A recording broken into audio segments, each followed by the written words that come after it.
Ang iyong mga pinagninilay-nilayan at iyong mga salita ang bumubuo sa iyong paniniwala. Ayon sa Biblia, sapagkat kung ano ang iniisip niya sa loob niya, ay gayon siya. Kaya kung ano ang pinipili mong pag-isipan, kung ano ang pinipili mong bigkasin, iyon ay nagiging pananampalataya.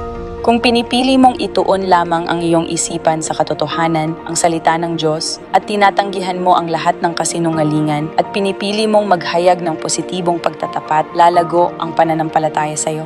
At dito ka magsisimulang maniwala ng lubos sa iyong puso. Dito tumutubo ang binhi ng mustasa hanggang sa lubos kang maniwala na ito ay mangyayari. Malaking pananampalataya. Ngunit kung ang pinagninilay-nilayan mo ay mga negatibong bagay, pagdududa, ito ay nagiging paniniwala mo, isang maling paniniwala, kabaligtaran ng tunay na pananampalataya sa Diyos. At dyan mo makikita na ang iyong mga panalangin ay hindi natutupad.